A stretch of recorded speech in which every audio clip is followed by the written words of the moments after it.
السلام عليكم، كنتمنى كاملين بكم تكونوا بخير وعلى خير. فيديو جديد، قصة جديدة أو قضية جديدة. القضية اللي جبت لكم اليوم مختلفة على القضايا الأخرين. من ديما كنسمعوا على شطط في استخدام السلطة، وأن شي حد باش يكون عنده شي منصب معين كيستخدم هذيك السلطة والنفوذ في مصالح معينة، سواء ليه في مصالح ديالو الشخصية أو لشخص قريب ليه. والقصة اللي جبت لكم اليوم تخطات هاد الشي، فاتت الحدود. قصة مجرم استغل وارتكب أخبث وأبشع الجرائم. الاسم ديالو بقى نقطة سوداء في تاريخ المغرب، واخا مات الاسم ديالو مازال كيتعتبر رمز للفساد في المغرب. أكيد عرفتوني على من كنهضر، الحاج ثابت ومن لا يعرفه. شكون هو هذا الحاج ثابت وشنو هي القصة ديالو وشنو الجرائم اللي ارتكب؟ هادشي كامل غنعرفوه في هذا الفيديو. نبداو القصة ديالنا.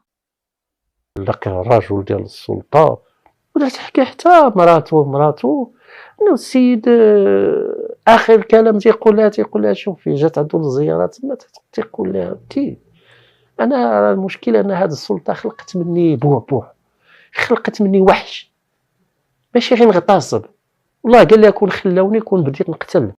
مصطفى ثابت، معروف بالحاج ثابت، تزاد سنة 1949 بمدينة بني ملال.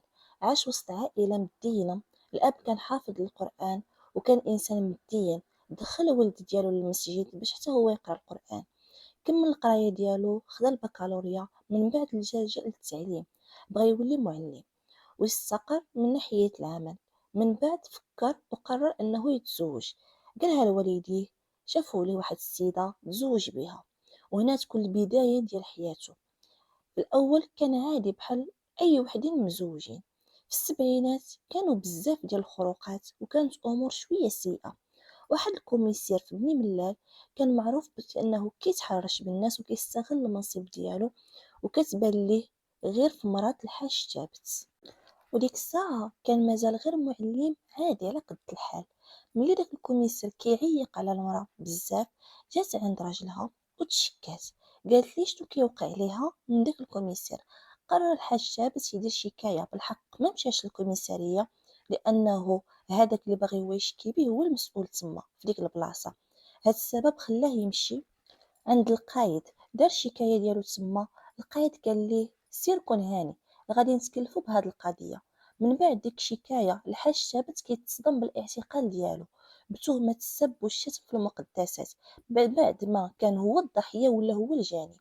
من بعد شهور ديال الاعتقال واستجواب كيخرج براءة، ولكن خرج في واحد الحالة خايبة بزاف ومزرية. السيد ضمن لأقصى درجة. من بعد ديك الحقرة اللي حس بيها وحتى حق مرته مازال ما خداهش. النتيجة ديال هادشي كامل هي ديك الشهرة ديال العذاب اللي دازت عليه، حيت مشى هضر على حقه. مصطفى ثابت كيدخل هنا في اكتئاب وكيولي داوي عند طبيب نفساني باش يخرج من ديك الحالة. بقى متبع معاه مدة طويلة غير باش يحيد ديك العقدة اللي بقات فيه من بعد ديك التهمة الباطلة. بقى شوية بشوية كيتجاوز هذيك المرحلة حتى ولات الحالة ديالو كتحسن على قبل، وبدا كيرجع لحالته الطبيعية. الحاج مصطفى ثابت كيقرر يبدا صفحة جديدة ويعاود يبني حياته من الأول. فقرر يدفع للبوليس، وبالفعل كيدفع ليه وكيتقبل في الاستعلامات العامة. خدا الرتبة ديال ضابط، ومن بعد خدم في لاديستي، وغادي يولي انسان خدام مزيان، انسان معقول مواظب. بدا كيترقى في الخدمة شوية بشوية. في الاول فاش كان في الاستعلامات العامة كان باغي يخدم بالضبط في بني ملال، ولكن ملي توظف صيفطوه للدار البيضاء. هو كان كيفكر كان باغي يجيب حقه، يعني باغي ينتقل، ولكن القدر صيفطو لمدينة اخرى. بقى غادي في العمل ديالو ومركز في الخدمة بزاف. هادشي اللي خلاه يترقى في الخدمة كل مرة حتى غادي يولي كوميسير برينسيبال في الاستعلامات العامة. وهنا يكون تيسرت ليه ماديا ومعنويا، أي الوضعية تحسنات، وغادي يتزوج مرة تانية ولاو عنده 5 ديال الوليدات. ومشى للحج 5 المرات وولات سميتو الحاج ثابت. وكان انسان مدين بزاف، ما كيدير حتى حاجه من الموبقات. هادشي كيخلي الناس كامله راضيه عليه وكيشوفوه بصوره مزيانه. ولكن هادشي كامل غادي يتبدل. غادي يبداو يبانو معطيات وشي هضره بخصوص الحاج ثابت في سنه 1990 بالضبط في اواخر شهر رمضان. غتمشي للكوميسارية واحد البنت باش دير بلاغ، وغادي تدخل عند الكوميسير مصطفى بالمغنية. قالت ليه بلي واحد النهار كانت جالسة في الطوموبيل ديالها، وقف عليها واحد السيد قال لها انا مهاجر من طاليان، بغيت نتعرف عليك. من اللي البنت ما عطاتوش وقت جبد عليها موس وقال لها انا بوليسي، وخدا من عندها لاكارت ناسيونال وقال لها تبعيني، وداها لواحد الشقة وتعدى عليها وصورها، وقال لها من هنا العيد اجي عندي باش تشوفي الفيديو ديالك. هنا الكوميسير بالمغنية تعجب من هاد الهضره اللي قالت البنت، باللي هذا بوليسي وحط عليها موس، يعني قضيه في شكل. فقرر انه غادي يصيفط البوليس داك العنوان اللي عطاتهم البنت باش يتاكدوا من هضرتها ويعرفوا اشنو واقع. البوليس ملي جابوا التقرير اللي داروا في البحث على العنوان، هنا كانت الصدمه باللي العنوان ديال ديك الدار اللي عطاتهم البنت كان من الشقق ديال الحاج ثابت الكوميسار. هنا الكوميسار بالمغنية حاول ما يتسرعش ويدير البحث ديالو، حيت ممكن يكون شي حد نتاح الاسم ديال الحاج ثابت ولا كيخدم بالعنوان ديال الدار ديالو. هادشي خلاه يجيب بزاف ديال التصاور، من بينهم صورة الحاج ثابت. عيط البنت ووراها التصاور. ديك البنت باش كانت كدوز في التصاور وحده وحده، دارت واحد ردة الفعل على الصورة ديال الحاج ثابت وقالت لهم هذا هو اللي تعدى عليا وصورني باش يبتزني ونرجع لعندو. هنا الكوميسير بالمغنية غادي يقرر يخبر هادشي للسبيريور ديالو، خصوصا ان البنت قالت لهم باللي دارت شكاية عند وكيل الملك مدة طويلة ما وصلت لحتى شي نتيجة. هادشي علاش التجأت ليه باش يعاونها. من بعد مدة قصيرة الكوميسير بالمغنية كيجي انتقال لواحد الكوميسارية اخرى في الدار البيضاء، ومن بعد شهر يصيفطوه للصحراء يخدم تما ويدوز السيربيس ديالو. الكوميسير بالمغنية عرف راسو طاح في مشكل كبير، والنفوذ ديال الحاج ثابت كبار ووراه ناس كتيرة.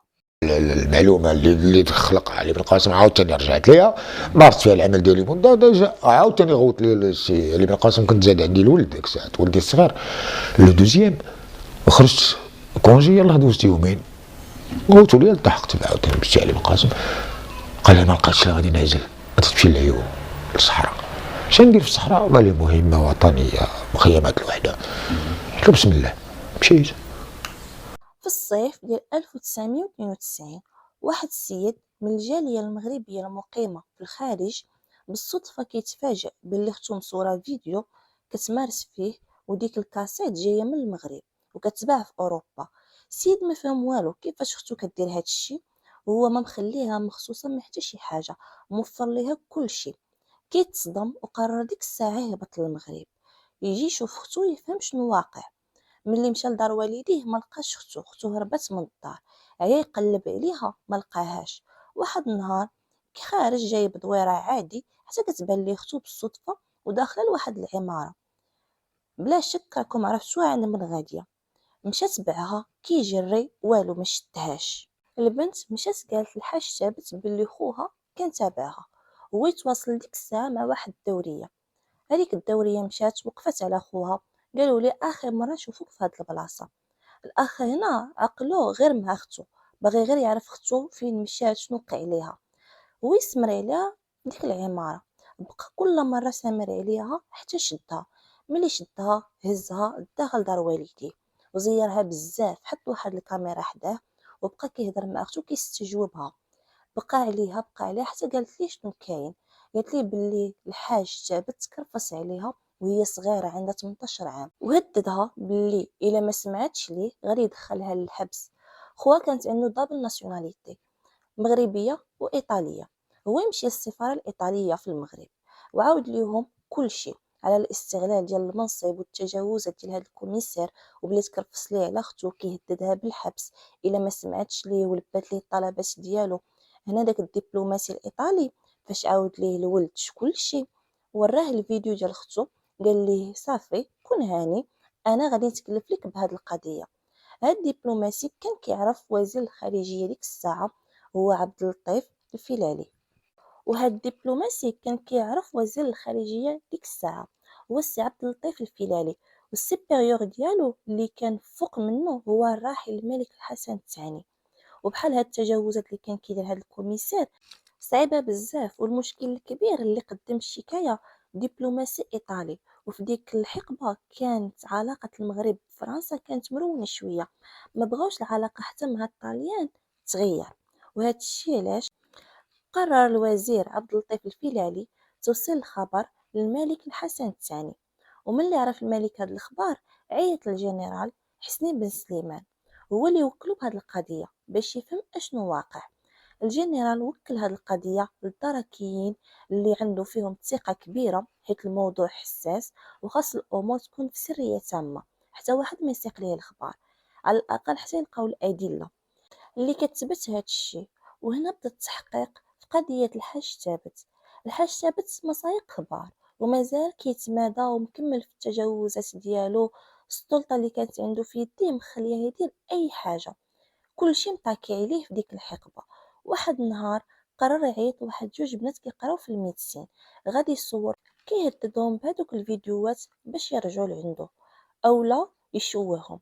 الحاج ثابت كان داير ديك الدار خاصة غير بهادشي، الدار كاملة كاميرات، ما كاينش شي بلاصة في ديك الدار ما فيهاش كاميرا. وعنده واحد البيت خاص غير بالمونتاج، فاش كيصور داكشي كيبيع الفيديوهات اولا كيخليهم مصدر الابتزاز ديال شخصيات نافذة، منهم صحفيين، أطباء إلى آخره. وكان مخدم معاه بنات كيعيطوا كيستهدفوا ناس، كيجيبهم كيصورهم وكيبدا يبتزهم.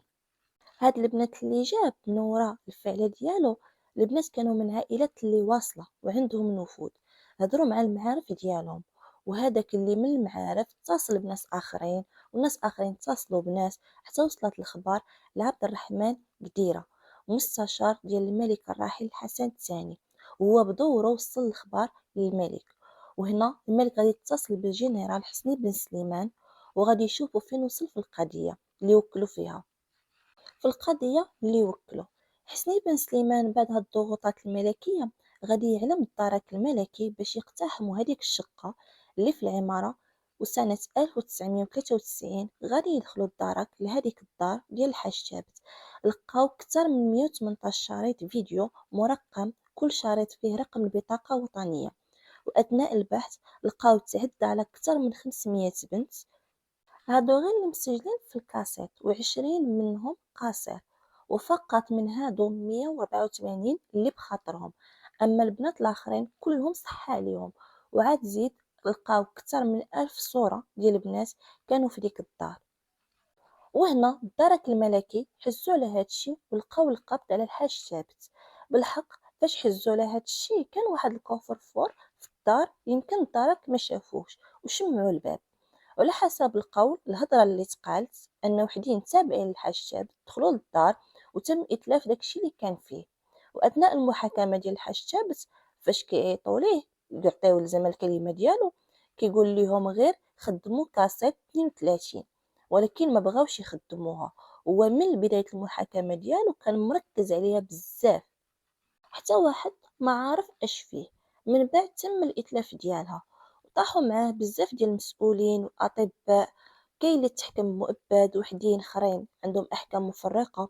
وبالنسبه للحاج ثابت تحكم بالاعدام. ما بغاش يقولها لأنه هو شي أشرطة، ربما شريط 32 24 بقى حتى لآخر لحظة هو تيعذبو هو تيقول فينا، وحتى في المحكمة كان تيغوت بهاد الأشرطة. المحامي ديالو حاول يثبت باللي عنده مرض نفسي وعنده انفصام في الشخصيه، ولكن تثبتت عليه كاع التهم وتعدم رميا بالرصاص على ديك الافعال اللي كان كيدير. وهنا نكون وصلنا لنهايه الفيديو، كنتمنى الدعم ديالكم والاشتراك للقناه. خليتكم على خير.